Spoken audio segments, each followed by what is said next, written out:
retirement of Jackie Crabtree leaving us, I'll go ahead and start the meeting off until we elect a new chairperson.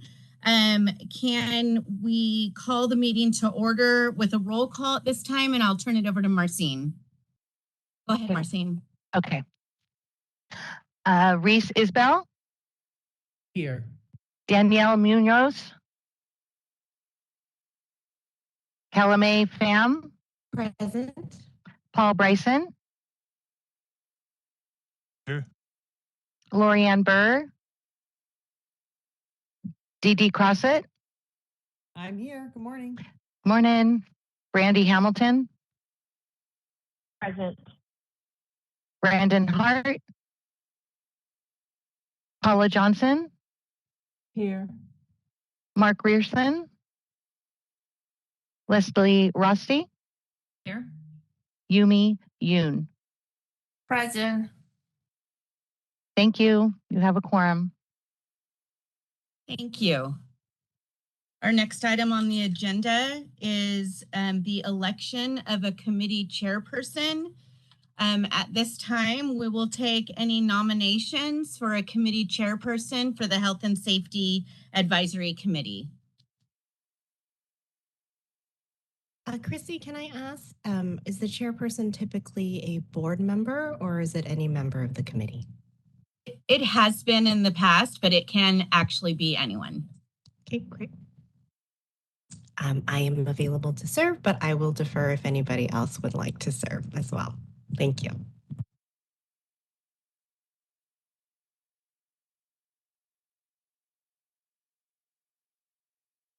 I'd be happy to nominate Calumet.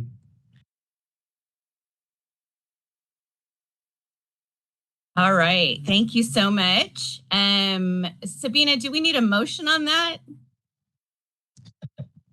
Can you hear me? Yes. Okay, great. So first I know Callie Mae already said she'd be willing to serve, which thank you so much. So she's willing to serve. So we need a motion and a second, and then public comment, and if there's any more committee discussion, and then we'll do a vote. My nomination is a motion for Callie Mae. Thank you, Reese. Do we have a second?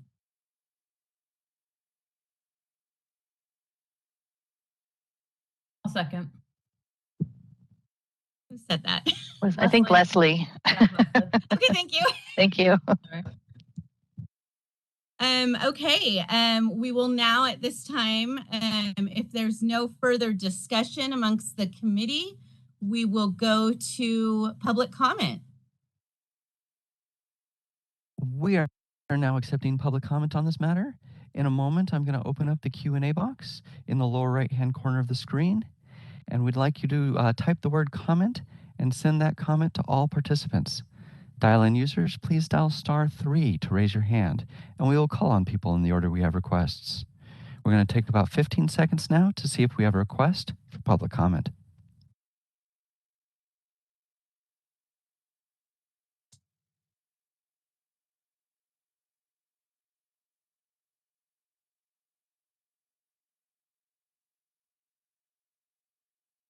Seeing no request for public comment, do you wish to return to the motion? Yes, please.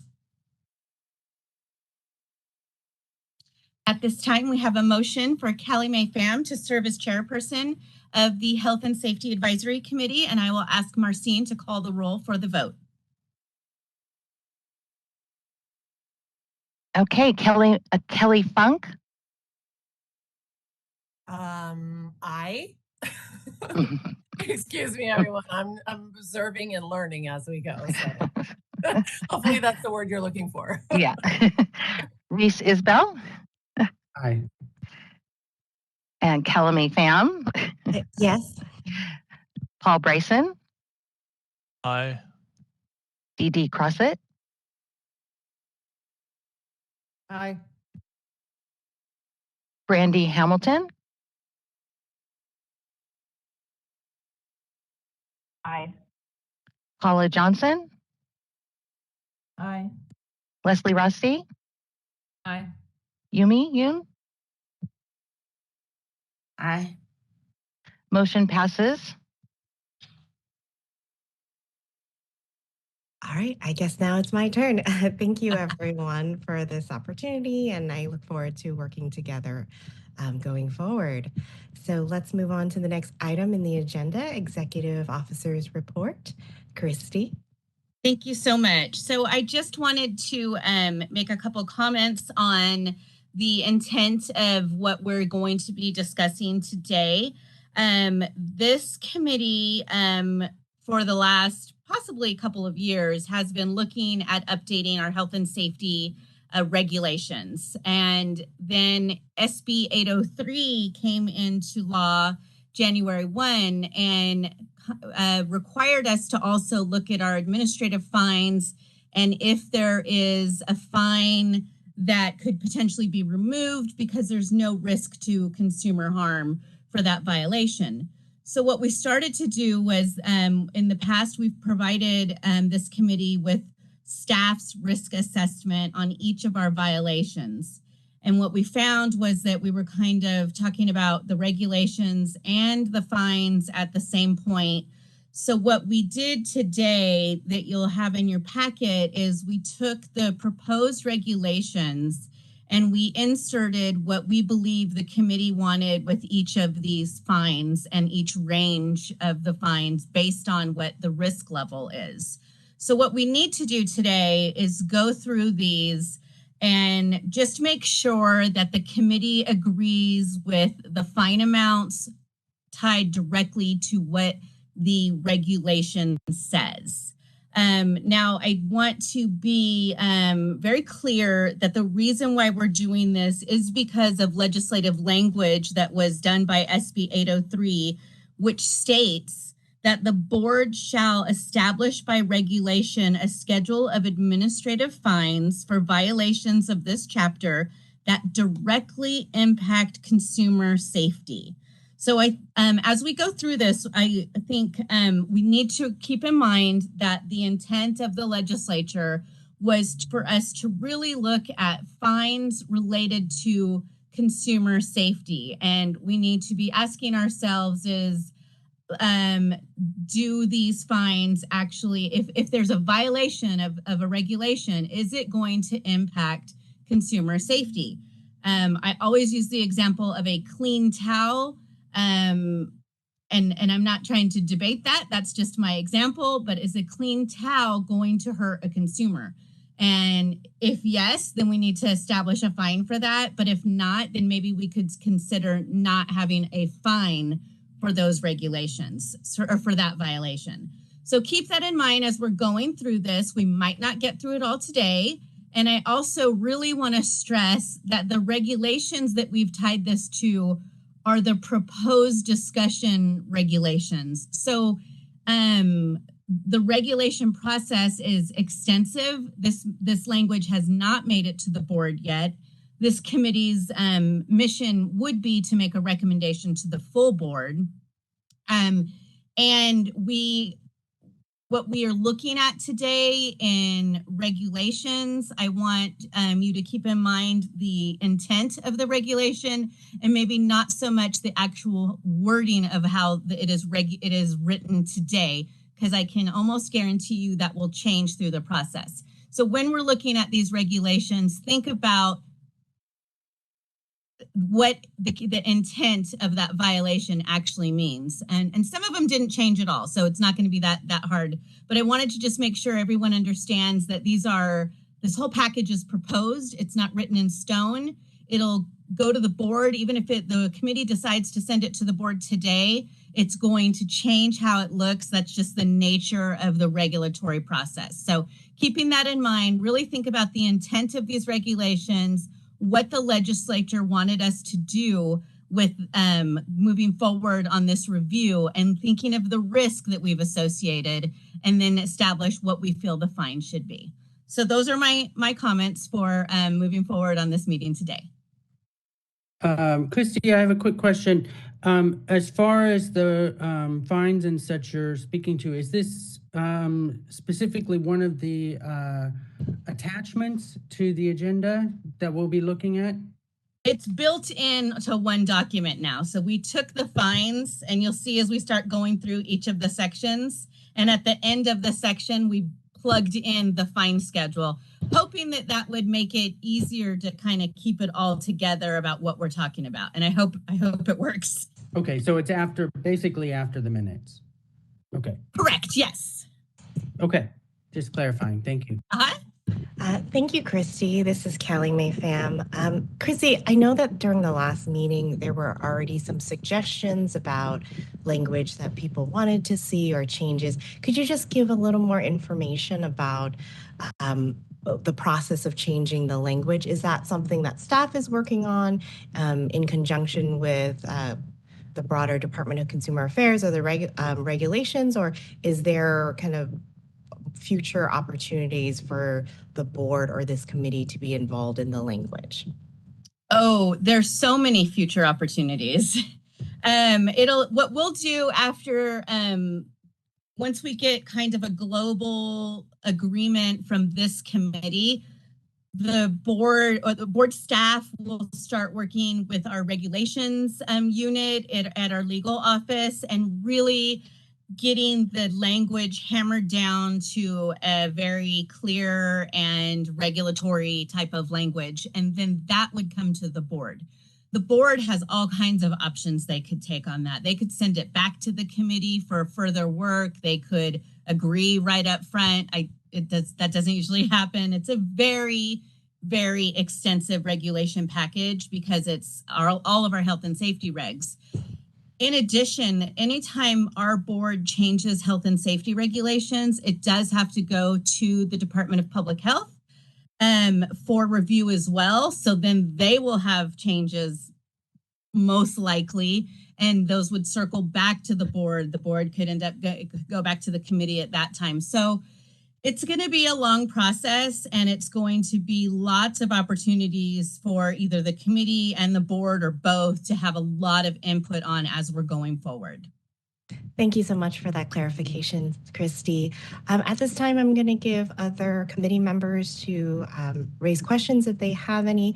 We are a large committee and we're online, so I would ask that you announce your name before you make your comment, just so we're clear on who's speaking.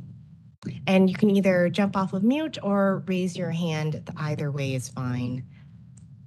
Do we have any comments at this time from the committee? Okay, I don't see any. And Sabina, do we need to take public comment on this item?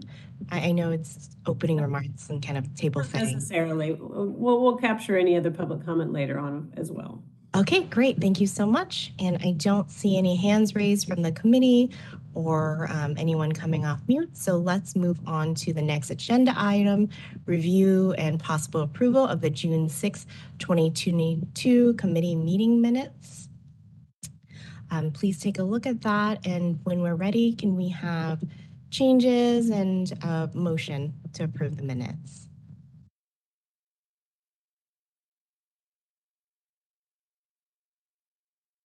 I move to approve the minutes. Okay.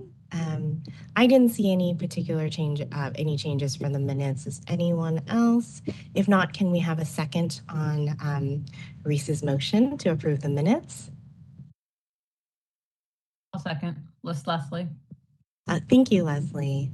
Okay, so any further discussion from the committee?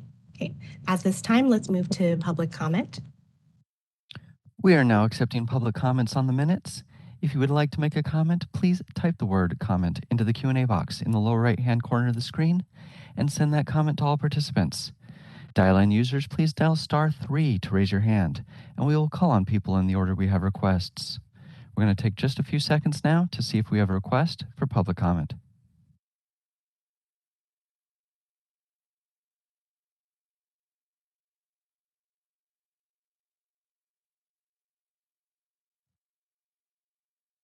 Seeing no request for public comment, do you wish to return to the motion?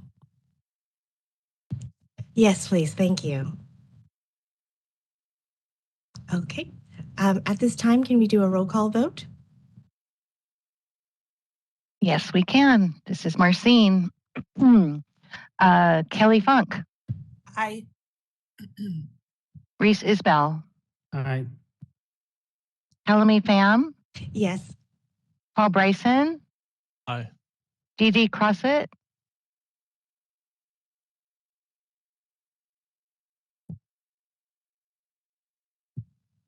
Dee Dee?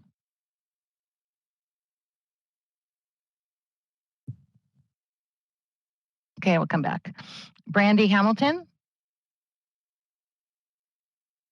Yes. Paula Johnson? Abstain. Leslie? I'm here. Yumi? Yes. And back to Dee Dee? This is the moderator. We've sent Dee Dee a request to unmute your microphone.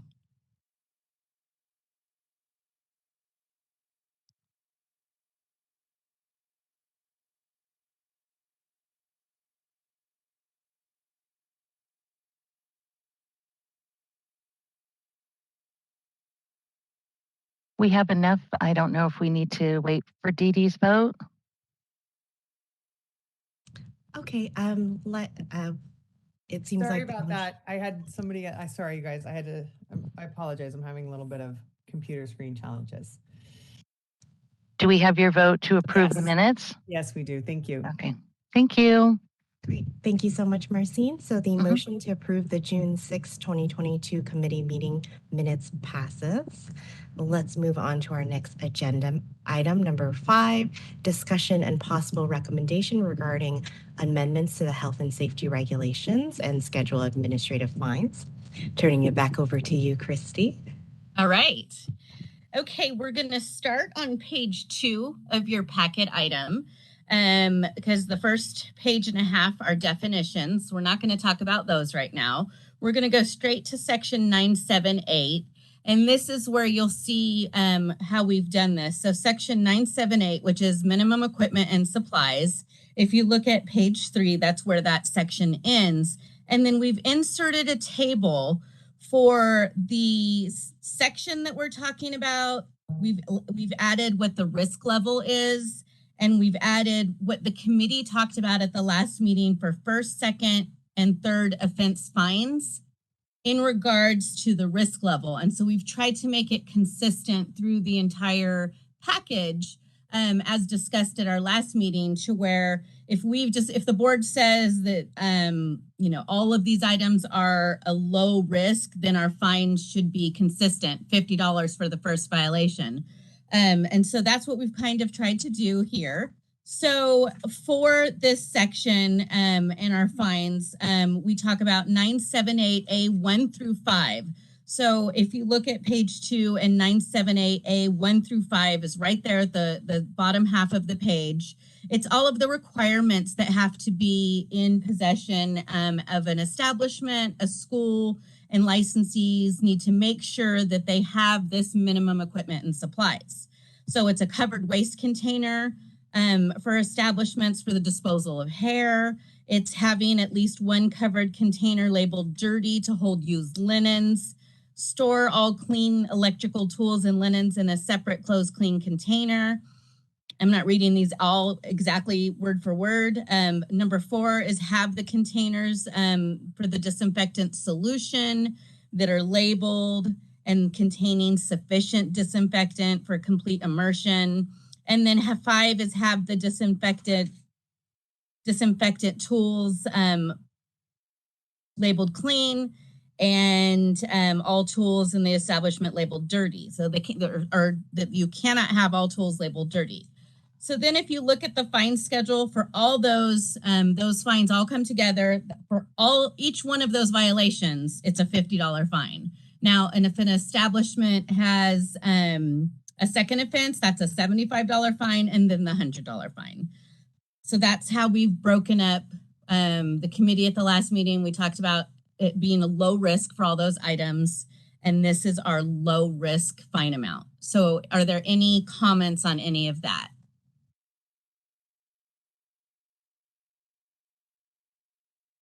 Okay, so I'm going to keep going unless you stop me. Okay, so the next section is 978A6, which we believe is a high risk. That is for electrolysis. They have to use the single-use pre-sterilized filaments.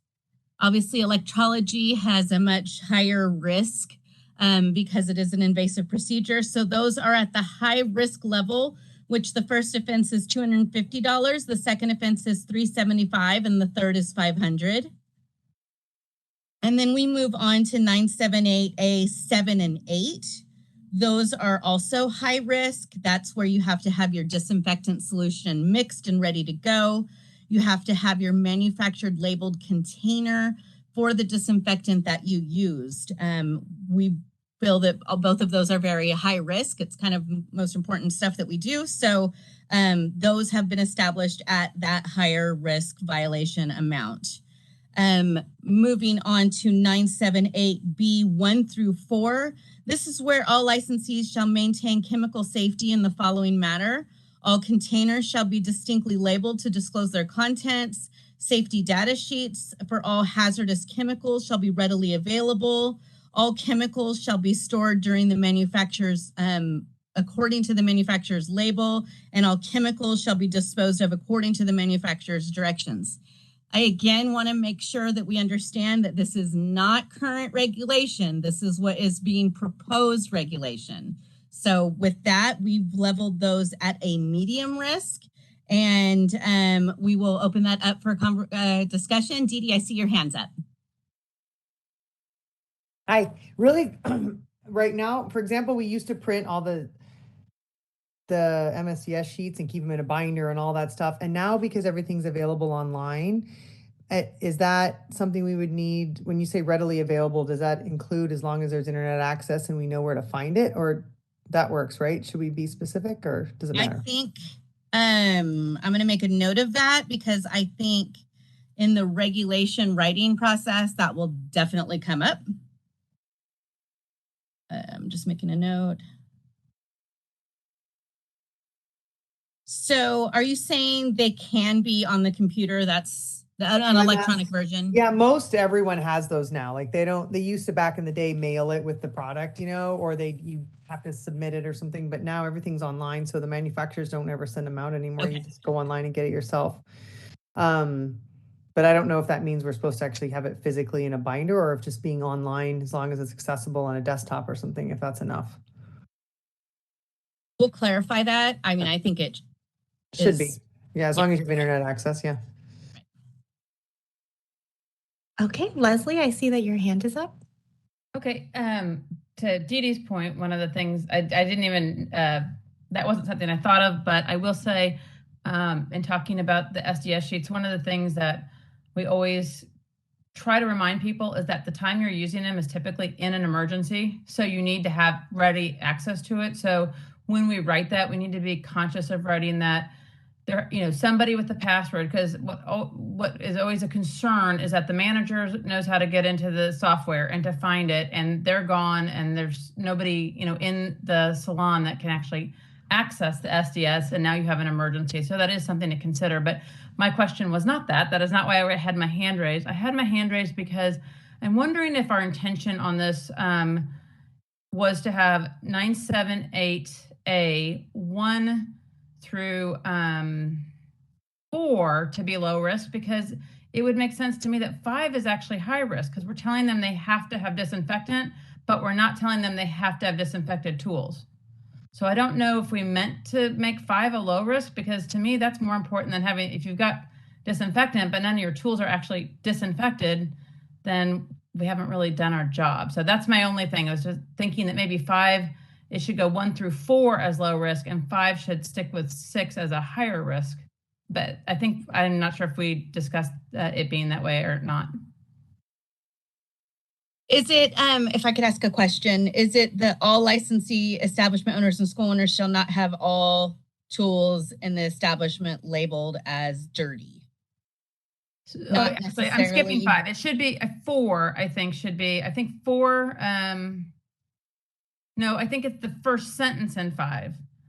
That they were mixing two things together, but number 5 says you have to have disinfected tools that are ready for use, and we don't say that anywhere else. Right? I mean, I think we don't tell them they have to have actually disinfected the tools. That second part of the sentence kind of, to me, seems like a whole different problem than not having disinfected tools.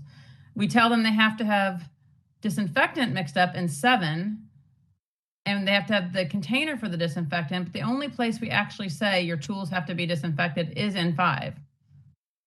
Does that make, am I making any sense? Or I agree. Or am I just having a Monday morning? It could just be that.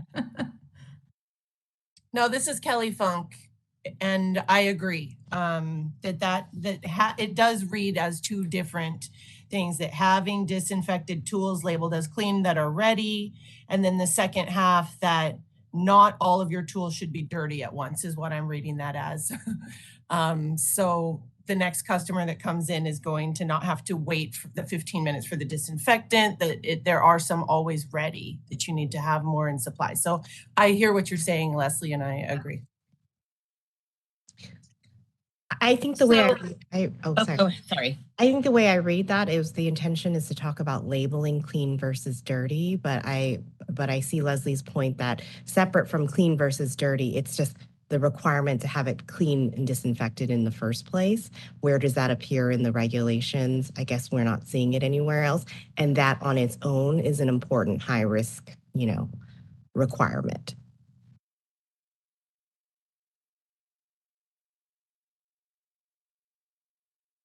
Okay, so I would recommend we actually separate those 2. I can tell you this is definitely a staff request going into this language tip, because for the second half of it, with the not allowing all tools to be labeled dirty, is because we find all the time that establishments feel if they just label everything dirty, then they'll never get cited because nothing's ever clean and we find it dirty. So we often get salons that are labeling everything dirty just to avoid violations. So I would recommend we split those 2 and make that first part have disinfected tools labeled as clean that are ready for use a high risk. I agree. I concur. Yeah. All right. We will move on.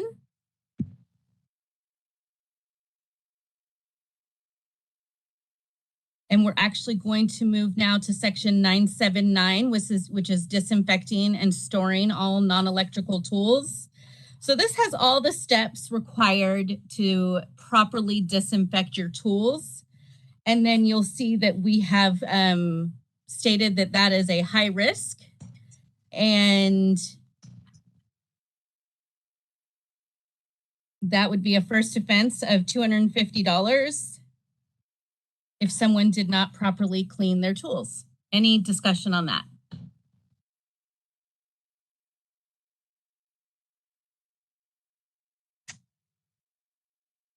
Okay, we're going to move to the next one, which is kind of the same thing, but for electrical tools. And again, this is also a high risk.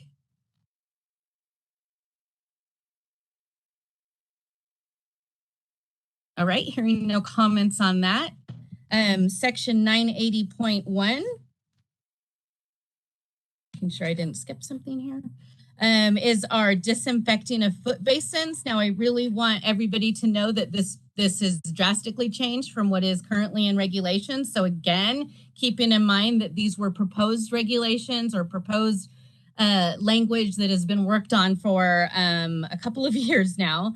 And this really changes what we did with the foot spas and combining them all together. Right now, we have them separated into 4 different sections. It's very confusing. It's not only confusing for our staff, it's confusing for licensees because most people are using liners these days. So we really tried to bring this all together with the help of this committee to make it one section and cover all the different areas. Of course, foot spas remain our biggest consumer threat. So we do have this at high risk. The difference here is the high risk for a foot spa that hasn't been disinfected is a per foot spa chair. So if we go into an establishment and we find 5 chairs that are all not being cleaned correctly, we are going to cite for each one of those chairs. And because it's a high risk, that's a $250 fine for every one of those chairs. The next section of fines would be for the my brain just went for the log, and that is obviously a lower risk than the actual cleaning of the foot spas. So we have that listed at a low risk. Any questions on that? Christy, I think that the chart is listed incorrectly because it says that A and B, the cleaning and the log are listed as high risk, but then the disposable liners is low risk. Is it supposed to be A and C are high risk and then B is the low risk? I'm going to look to see if Allison can jump in and give us some input on that. I guess that would be up for your guys' discussion today, whether you think logs would be high risk or low risk. Well, I think for sure that C should be high risk because there's quite a bit in that paragraph about not using the disposable liners, which seems very important. And then it also states the further cleaning and disinfecting. So that seems in line with high risk, especially the amount of harm that we see. But any other thoughts from the committee about B, the maintaining of logs? Thank you, Calumet. This is Reese. I appreciate you bringing this up because the chart was confusing me as well on the same area. So I'm guessing that it was meant to be the other way around with C and B switched as well. And I would, from what's above the chart, I think that makes the most sense as far as B being the low risk and C being a high risk. So I would agree with you. Do we have any comments from other committee members about the risk level for logs? So right now, or it sounds like we meant it to be low risk, but do we agree with that assessment? Or are there any thoughts that it should be higher, like moved up to medium? I agree that the logging would be a low risk, if findable at all, really. Okay, thank you, Kelly. From anyone else? This is Brandy. Yes. And I would agree that the log, I would actually, maybe it's hard. I would say low risk to medium risk because it's really the only way the inspector can determine if something is actually been cleaned. We can see that it appears to be clean, but we don't know when the last time it's been disinfected or how often. But I wouldn't put it as a high risk. Thank you, Brandy.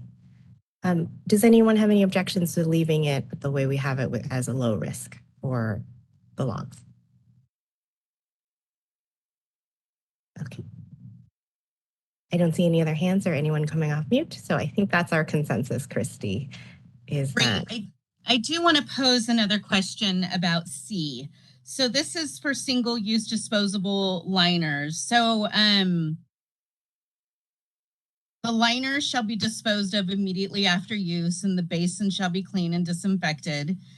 So we are saying that is a high risk. So it's a $250 fine for the first offense. And I just want to make sure that the committee is all in agreement with that high risk point, because this is someone who's using liners. So someone's feet are never coming in contact with water that is going through those piped plumbing, which is the risk that is involved with the foot spas. If someone, there is some cleaning procedures that they have to do after that, but I would question if the risk is truly as high as someone not using a liner than someone using a liner. And should that C be high or should that C be medium? Because again, the consumer's feet are not coming into contact with water that's piped straight into their into that liner or drained from where the drain is. So I would just want to make sure that the committee agrees that C should be high and not maybe medium. Kelly? This is less. Oh, sorry. Hi, this is Kelly Funk. It almost seems that that could be split into two separate things, that the issue really is, or the high offense would be that the liner is disposed of and not reused, that would be the high risk. And then the disinfecting of it afterwards would maybe be a separate lower risk since there was a liner. Possibly it could be separated. I completely agree. That's what I was going to suggest, because to me, you're making the assumption that they're going to put a new one on each time, and that's the biggest risk in that whole section. It's a great point. Any Reese? With what you just said, what does that mean as far as the risk level are you suggesting? I think what's being, go ahead. Sorry. I'm sorry. I was just going to say that the main point I got in the C section there is that it would not be reused and that it would be disposed of immediately. And that is very important, and that is a high risk. And then period there. And then the next offense would be the cleaning after the liner's been removed, which would be a lower risk. Okay, so you're talking about splitting up C. Yes. Okay, that makes sense. And yes, going back to Christy's original piece, yes, I think what you're saying is true, and certainly we've seen a lot of confusion from our folks in the different types of foot spa cleanliness issues. So I think that clarifying is very helpful. And I was looking at the chart more as perhaps the letters had been switched, but I do agree with this conversation that where we're leaning towards with B being low and C being split is a good suggestion. This is Callie Mae. I would agree with the conversation. Really what read to me as high risk is the not reusing the liners part of it. And I understand that if there is a liner, then the risk of, the underneath being dirty is less than someone who didn't use a liner at all. So I agree with splitting that to make that clear. Thank you. I don't see any other comments on this section, Christy. Yes. This is Brandy.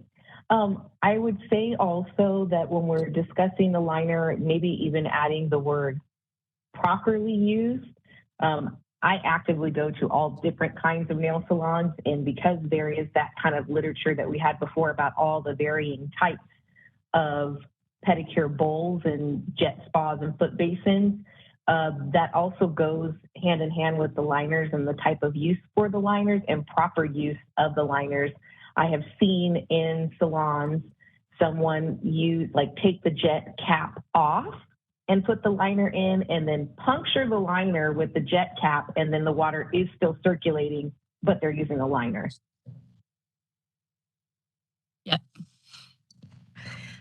So for those particular reasons, it can potentially still be high risk, or we would have to say that they're properly using the liner, because, visually from afar, it might look like, oh, they're using a liner, but they're not using them correctly all the time.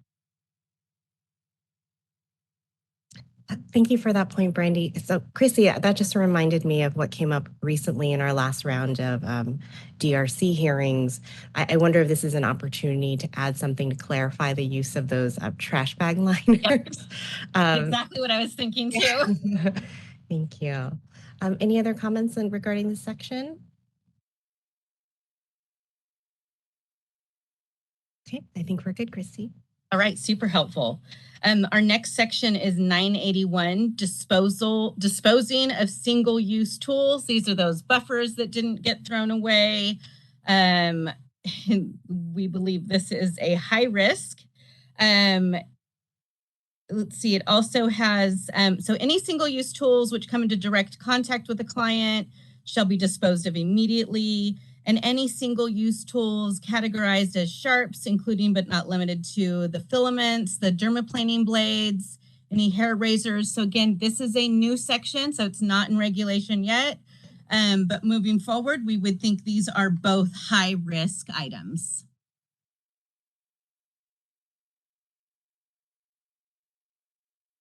No questions on that.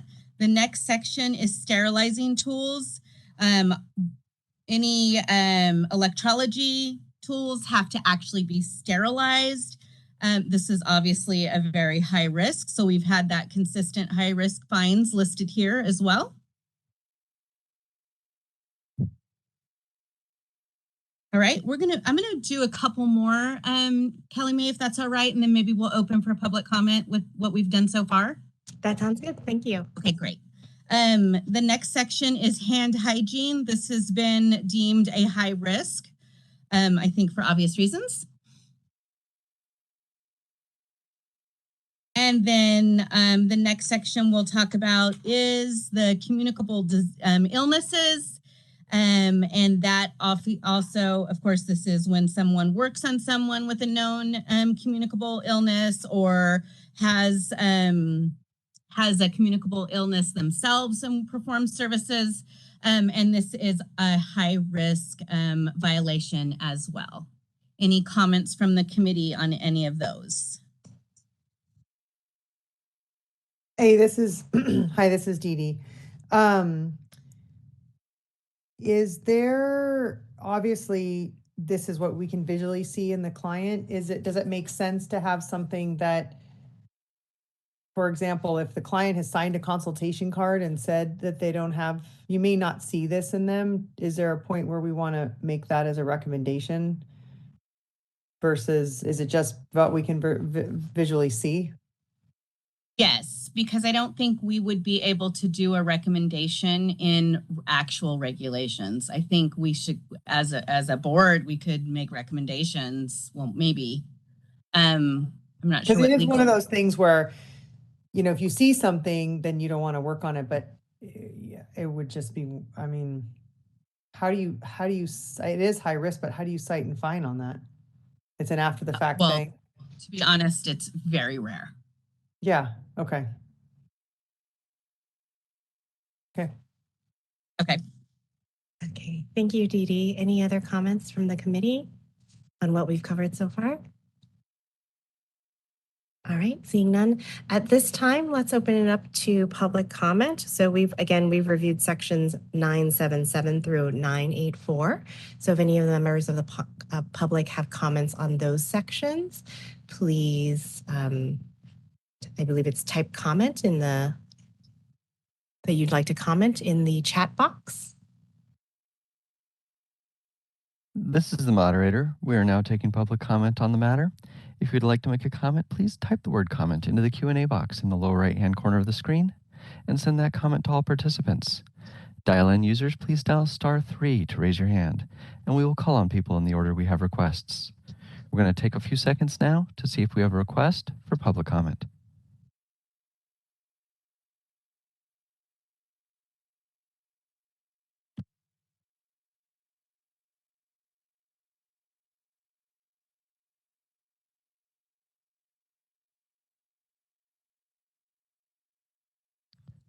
Seeing no request for public comment, do you wish to return to the discussion? Yes, thank you. I guess we're all on the same wavelength this morning. Christy, please continue. Okay. Again, I can't stress enough that these are proposed regulations. So just keeping that in mind, our next section is on brushes. Brushes have notoriously been a difficult section to write regulations for keeping them clean and not having them fall apart. However, we do agree that they are a high risk if you use a dirty brush on someone's face or hair. So we have this section and we have listed that as a high risk.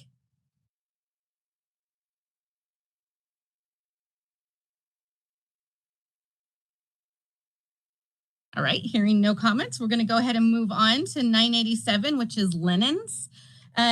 We have notified this as a low risk. So that would be a $50 first offense fine. This is keeping your linens in a closed vented container.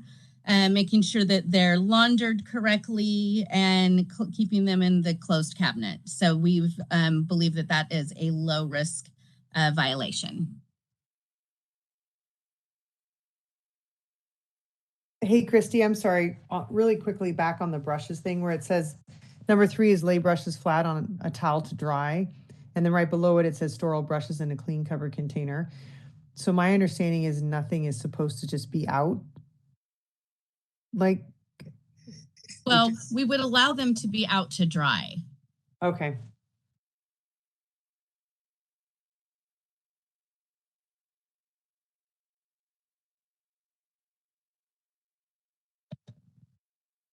Okay, going to move on to multi-use containers. This is all cosmetic products that shall be kept in a clean, closed container. When only a portion of a cosmetic product is to be used on a client, it shall be removed from the bottle to not contaminate the remaining portion. I see this a lot with, this is our double dipping. When you leave a wax stick in a wax pot, this is where that would be a violation of. Cosmetic pencils shall be sharpened, and this has been noted as a high risk violation.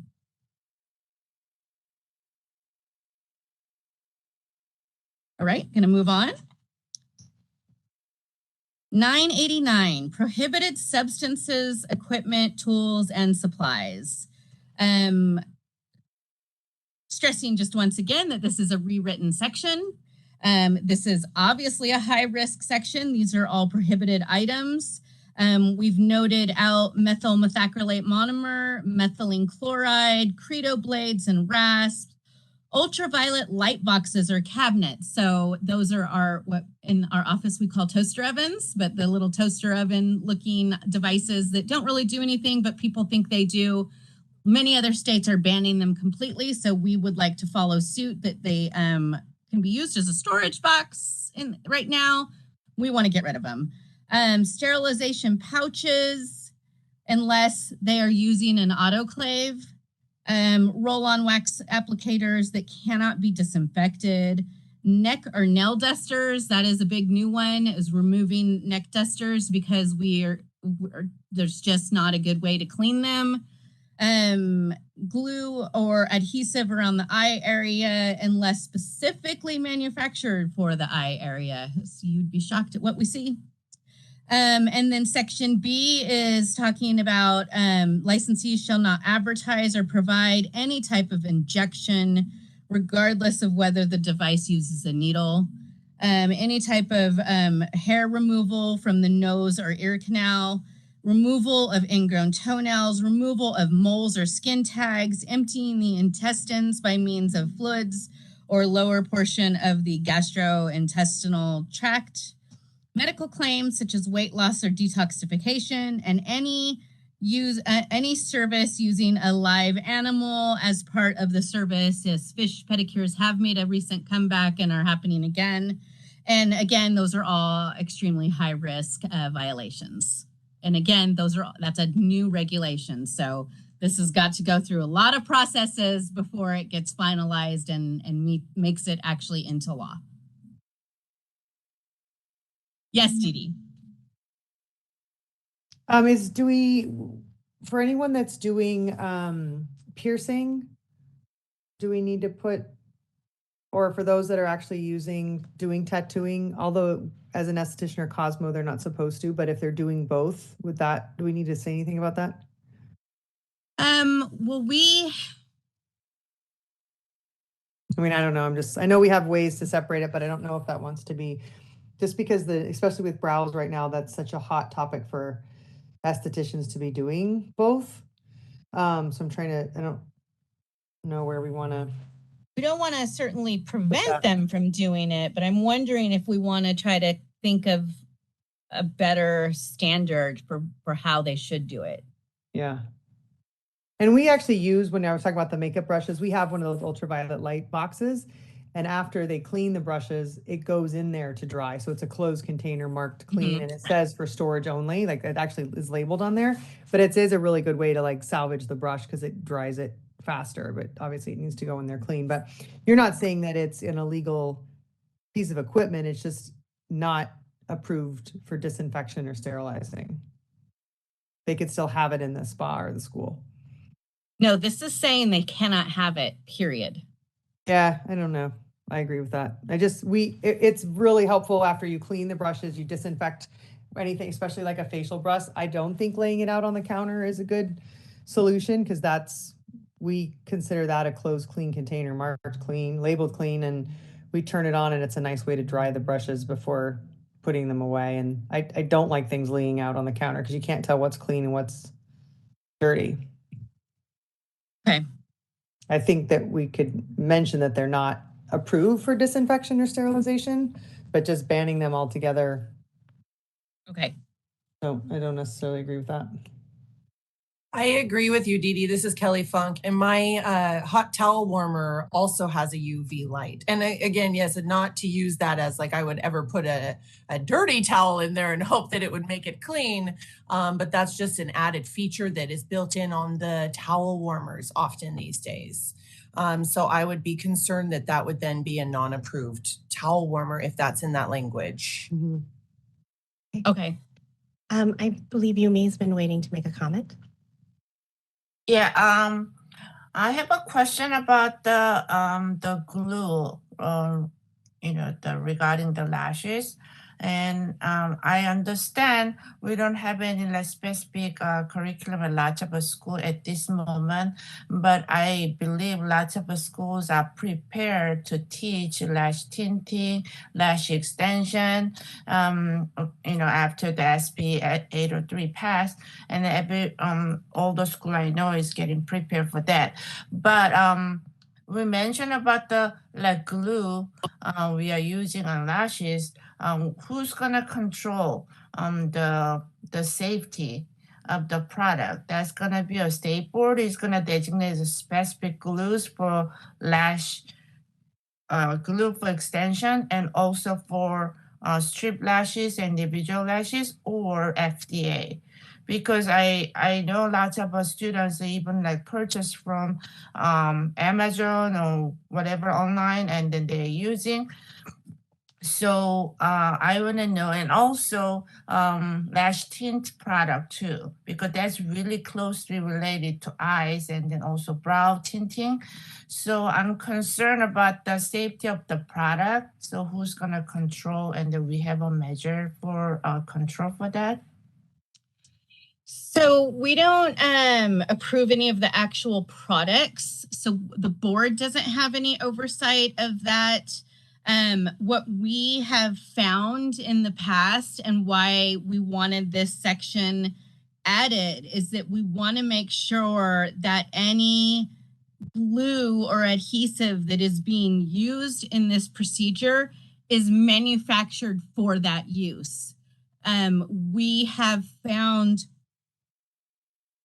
eyelashes being attached with glue that should not be on your eyes. And so that's what what the board can do is say that any type of glue that you apply to the eye has to be manufactured for that purpose. So it can't be manufactured for gluing in hair extensions or anything else that might be more out there. We want to make sure that it is manufactured exactly for the use that you're using it for. So, but the board wouldn't approve for safety any actual product.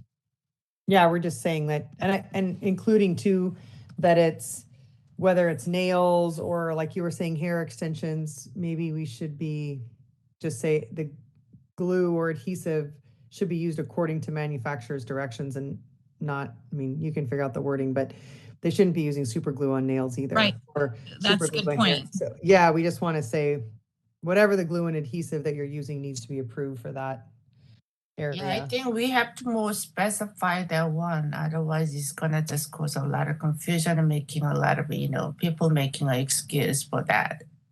Well, no, it's just if the glue says it's for the eyes and you can use it on the eyes. If it doesn't say that, then you can't. That's kind of how specific it is. And then the teeth whitening and putting the jewels on. Do we want to? Dee Dee, can I just have you hold on for a moment? I know that Leslie was waiting to make a comment, and we also have Paul as well. Leslie, you put your hand down. Is there still a comment you wanted to make? No, I just kind of didn't want to circle back. It was on the UV light boxes, and I would just point out that the reason that most states are banning them is because the people that are on this call were sort of preaching to the choir. You guys are all doing it properly.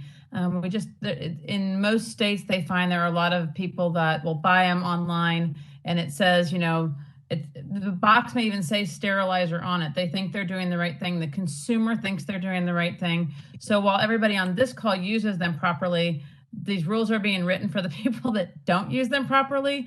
So I think if we want to say they cannot be used for disinfection, like you have to demonstrate through doing disinfection before you stick the things in there, we can tighten that up. But that's why most states are banning them, because the people who are using them improperly think they're doing the right thing, and so does the consumer. It kind of fools the consumer into thinking something's being done that isn't. Sterilization, for example. That's all I was going to say. Thank you for that comment, Leslie. Paul, did you also have a comment?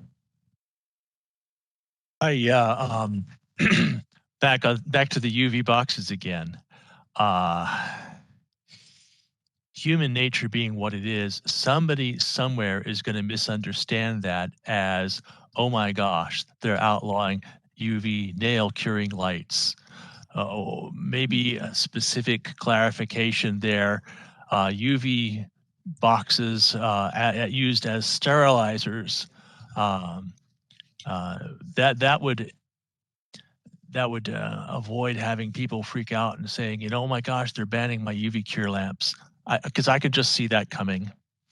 I agree. That's all. Thank you for those comments.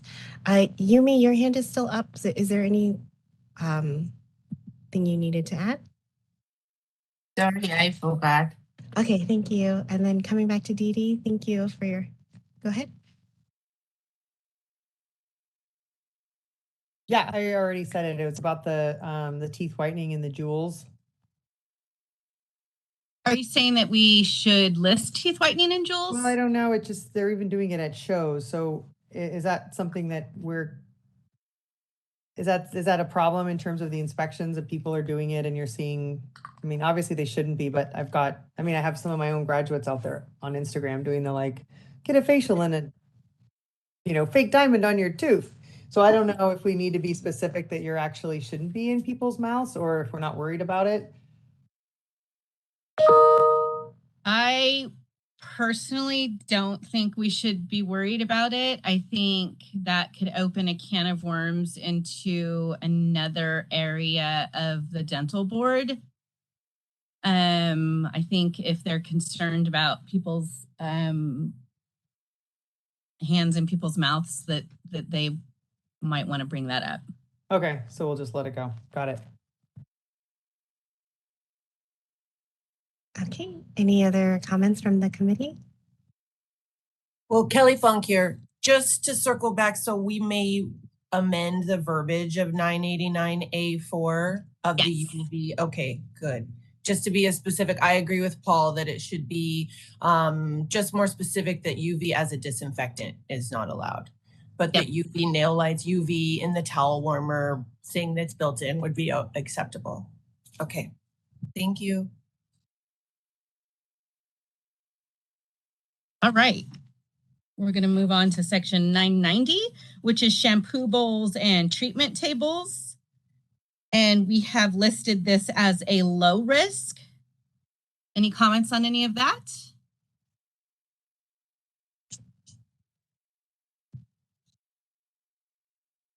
All right.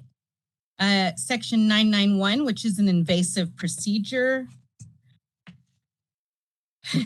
This one's listed as very high risk. So we've upped our ante on this one a little bit.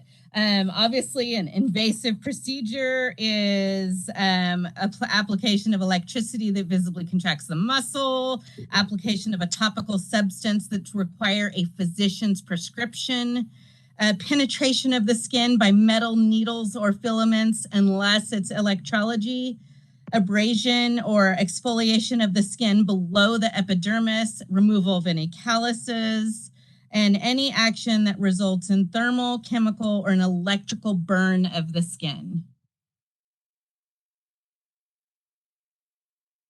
Kelly. Sorry, Kelly May. Oh, no, go ahead. I see Kelly. I see Reese. Hi there, Kelly Funk again.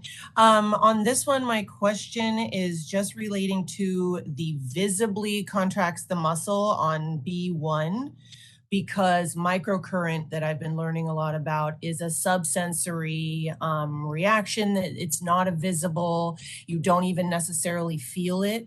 But if I'm understanding, this is a not allowed modality. So maybe just changing the visibly contracts the muscle because you wouldn't see it. It's just a loophole. I see estheticians getting through there. Okay.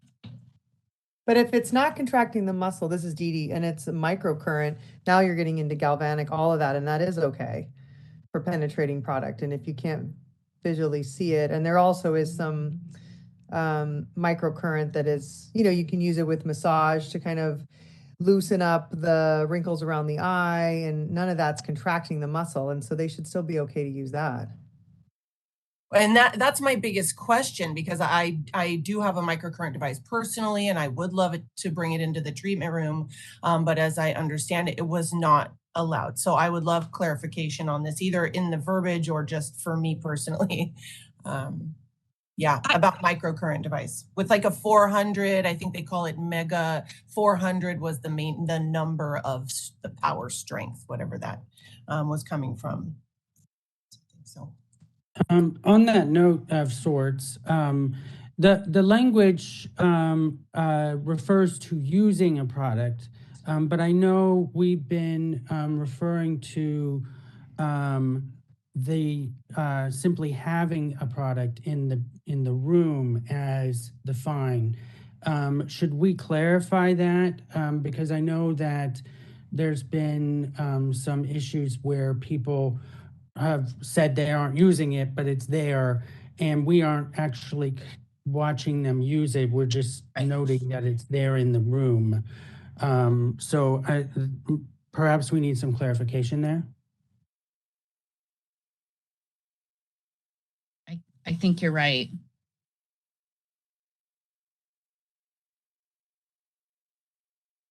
I do have a question, and just to, we didn't really introduce where everybody was from because we failed to do that. So I just want to make a comment that Kelly Funk is our new board member, who is also a licensed esthetician. And we are also have Dee Dee Crossett, who is also an esthetician and a school owner. So we're like fortunate right now to have two estheticians, because I do have a question about this contracting the muscle. And as Reese brought up, we're seeing so many different machines out there right now.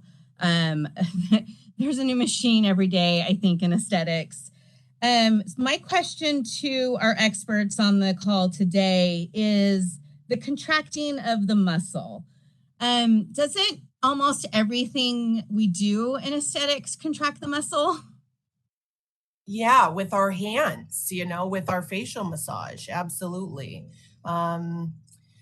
This is a newer modality for me, and I've been training on it for about a year now. So I went to the skincare convention in June in Las Vegas and took 2 seminars on microcurrent.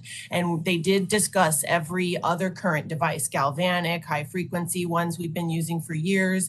There was a very specific difference in the current that is allowed, or that they were talking about, that's allowed in a spa treatment room as opposed to a medical administration. And so I was careful to purchase a device that was in what this woman had said was acceptable. And then, of course, being on the board has now allotted me some inside readings on what's actually allowed and not. So this is kind of a gray area for me. But yes, we are already manipulating the muscles in the skin. This is a very low level stimulant that was used on people that had Bell's palsy or stroke victims, is how it was explained to me. So that's my insight. And again, it's newer to me. So Dee Dee, any insight you have would be helpful too. Yeah, I think the point I think it gets really tricky every time a new piece of equipment comes out and figuring out what's okay and what's not okay and what's approved and not approved. And the safest way for us, at least the way that I was always trained in my past experience on the board, was if we're going to cause any bruising, because as I am, you can do a massage, and I mean, I feel like the contracting the muscle is a little bit loose, but the microcurrent that the estheticians are using, if we're not causing any bruising, swelling, if the face isn't like twitching while we're working, that to me is always the gauge, besides like going, deciding on a personal piece of equipment. For us, it's used to penetrate product. It can be used to relax the face if someone's got like a big number 11s in the middle, and you can really work the microcurrent and kind of loosen up their eye area. You can do it by manual massage, but anytime you can involve microcurrent, it's just an additional tool you can use to relax the client. But they're going to look more relaxed and less constricted, but they shouldn't leave bruised and they shouldn't leave swollen after any microcurrent or anything that we're doing. Same with LED or so for me, I'm a little nervous about the way that it's written, because it makes it sound like we're not supposed to be doing it at all. Right. And that would take away a big tool for us. Agreed. And the contraindications, as I'm aware of, is epilepsy, heart palpitations, arrhythmia, any type of implant in their heart. So I would have a form that clients would sign just to denote if they have any medical contraindications. Yeah, so, pregnant, trying to yeah. be pregnant and all the things, yeah. Yeah. That's the only risk I really know of at this point is pacemaker. I think you said that. Exactly, a pacemaker, epilepsy. And so beyond that, I was led to believe that it is fairly safe. Absolutely. For everyone. Very safe. Yeah. So I would just think that we might need to do a little more work on number 1 and making it clear. That would be great. Okay. Thank you. Christy, this is Allison. I just wanted to add that language was kind of added in response to similar to our industry bulletin on electrical muscle stimulators. So our licensees shouldn't do anything that causes body toning, muscle firming, or tightening in those cases when you're using those types of machines. But low-level galvanic and microcurrent can be used for product penetration. Okay. Yay. I just think we need to maybe do a little more research on that section on how we word it.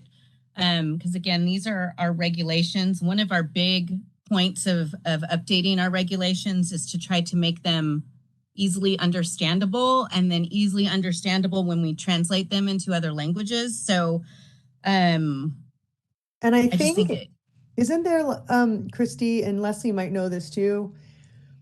There's levels of devices, right? There's like a class 1 or a class 2, and I don't know what falls into each one, but like I think the cool sculpting and some of those devices are considered a class 2, meaning they don't have to be a nurse in a doctor's office, a medical assistant. So I have students that are licensed as estheticians, but then they go work for a plastic surgeon more as like a medical assistant, and they're working those class 2 devices. And so I don't know what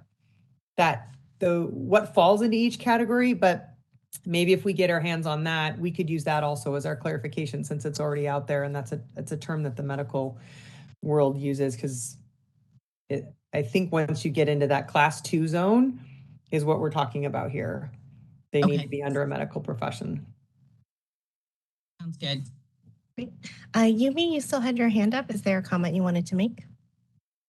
Yes. About the stimulating the muscle. Basically, I'm been an esthetician as well too since 2002, and also I'm a nurse. So I can see the both sides, the medical side and then aesthetic side.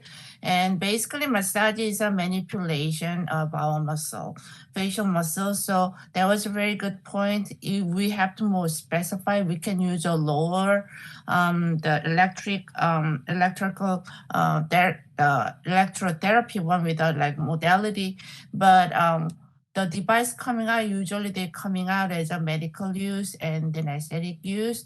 So yeah, we have to more specify we can still use a microcurrent because that's a pretty big. I'm using a lot for myself and my customer. So we have to specify that we can still use as the high frequency microcurrent, that kind of low stimulation for our facial muscle. It should be allowed, and then we have to specify, otherwise it's gonna be very confused. But the cool sculpting, for example, that's a laser, as far as I know. So, but a lot of company also making the name, but actually they have we can use that one. So I think board should be a little bit more specified the wording about that, so we can have a more capacity work on that. Great. Would it perhaps be beneficial if I could provide some of the research that I've done as far as those different levels of electrical current and where that line might be drawn for medical and spa? Would that be helpful if I could get that to you, Christy, maybe? I would love that. Okay, I've been researching I just have to go back through my notes and find those specific numbers, but I would be happy to provide that. Maybe we could build that into the wording. Sounds great. Okay. I also wanted to let this committee know that I am currently in talks with the medical board. I actually have a meeting with them tomorrow, and we're also looking about some of these things that estheticians are expanding their scopes into. And we're also going to be developing an internal Department of Consumer Affairs Med Spa task force to really look at how some of these services cross over into a lot of our boards under DCA, with the nursing board, the medical board, the chiropractic board. So we're hoping to get a bunch of different boards together as well to start talking about these as well. And that might be something that I'll bring back to this committee as well to let them see what we come up with on that as well. Great, thank you, Chrissy. It's definitely come up in DRC, right? So it's something that we need to address on the enforcement side for sure. Definitely. Paula, I see your hand up.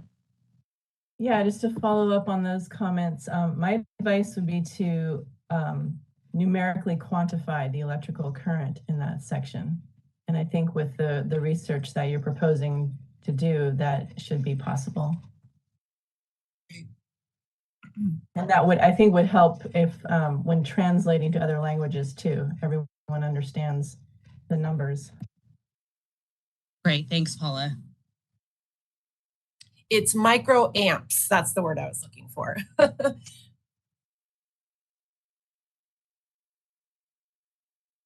Great. All right, and I believe we all agree that that's our new very high risk. If someone were to once we clarify it, if someone were to perform those services, that is a very high risk. So that's a high fine. Yes. All right, our next section is 994, which is cleanliness and repair.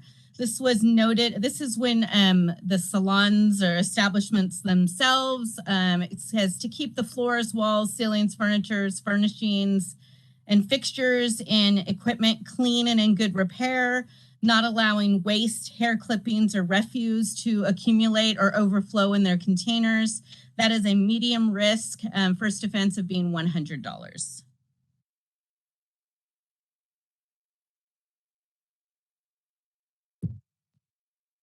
And then our last section is our building standards, which has the hot and cold running water section, potable drinking water. We have that as well at a medium risk, and that finishes this section. So we'll open it up to any more questions.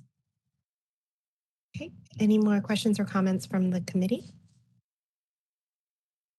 Hi, this is Dee Dee. Do we have any regs around like when people are doing laundry internally on their own? So do we have to, I felt like I learned in beauty school 1 million years ago about like we were supposed to mark on our washing machine, you know, the degrees or something like that. And I know that the textbook talks about it, but do we need to mention? We have a section that says linens shall be laundered either by commercial laundering or by non-commercial laundering process and that non-commercial laundering requires using a washer on the hot water setting and a dryer until the linens are hot to touch. So it used to say, this is the proposed language. What it says right now is I believe there's an actual degree, like 160 degrees, which we can never, inspectors could never enforce that. So this is what is the new verbiage would say how it needs to be laundered. Do we want to, if we're doing laundry internally, is that a building standard that they have to have a hot water on their washing machine and a dryer that gets hot? Does that matter? I don't think so. Okay. I don't think it. Yeah. I think we're good the way it is. Okay, Paula, your hand is up. Yeah, for the building standards, has there been any consideration to include anything about ventilation requirements? So it does say a system of adequate ventilation in accordance with Part 2, Section 1203 of the California Code of Regulations, which are building standards. So I'd have to look to see if that is not sufficient, but that's what we have right now. Okay, yeah, thanks for pointing that out. I actually missed that. Okay. Problem. Okay, any other committee comments before we move on to public comment? Okay. Seeing none, okay. Could we please move on to public comment at this time on item 5, on this agenda item? Again, this is about this agenda item. Our next item will be items not on the agenda. We are now accepting public comment on agenda item 5 or the continuation thereof. If you would like to make a comment, please type the word comment into the Q&A box in the lower right-hand corner of the screen and send that comment to all participants. Dial-in users, please dial *3 to raise your hand, and we will call on people in the order we have requests. We're going to take just a few seconds now to see if we have a request for public comment. And our first request comes from Jamie. Hold on just a moment, please. We're going to send you a request to unmute your microphone.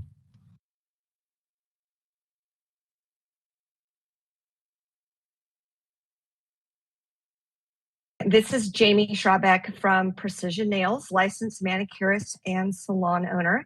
Thanks for having this meeting. It's been a while since I've been able to participate.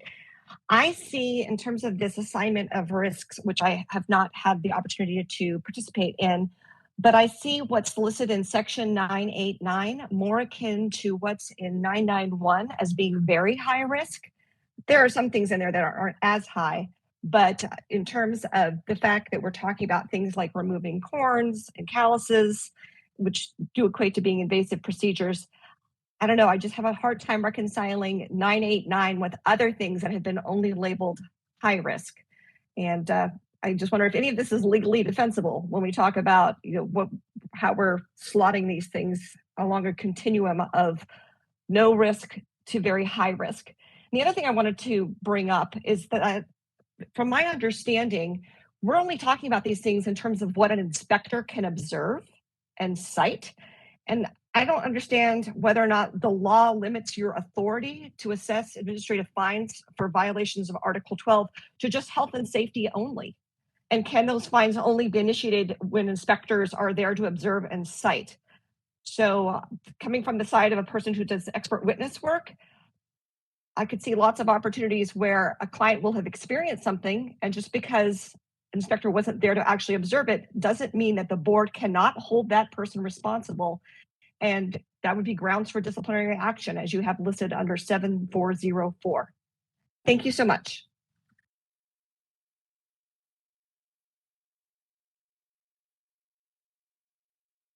And that appears to be our only request for comment at the moment. Do you wish to return to the discussion? Yes, please. Thank you. Okay, so that was just a discussion item. I don't think that we need any motions on number 5. If there's nothing else, let's move on to item number 6, which is public comment on items not on the agenda.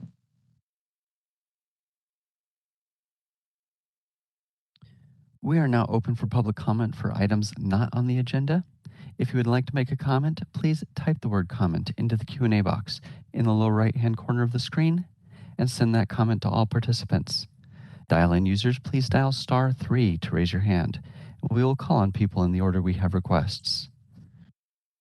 And we have another request from Jamie. Bear with us just a moment. We're going to send you a request to unmute your microphone. Hello again, Jamie Schrabeck, Precision Nails. I wanted to bring up this issue because of the recent industry bulletin or reminder, as it were, about the personal services permit. And that is, we have really never actually defined what it means to be incapacitated, which would allow someone who's licensed to go somewhere other than working in an establishment to provide everything that we are licensed to do under our scope of practice. So I would ask that in the future, because it does regard health and safety, that we come up with some way of establishing what it means to be incapacitated, either due to illness or physical or mental incapacitation. Thank you. Thank you. And that was our only request for comment for items not on the agenda. Okay, thank you so much. So let's close the public comment on that agenda item. And moving on to item number 7 on the agenda, suggestions for future agenda items. Do any of the committee's members have any suggestions or things they would like to see on our next? Reese, I see your hand raised. Yes, Christy, you just mentioned some crossover conversations you're having with other boards. It sounds like that might be a good agenda item for the next meeting to see where all of that is going and what so forth. That's a great suggestion, Reese. I'd also, I guess, like to hear more about or what we envision for the schedule for the next meeting, or since we're a big committee, I think helpful to set expectations for when's the next time we'll be discussing these items. Yeah.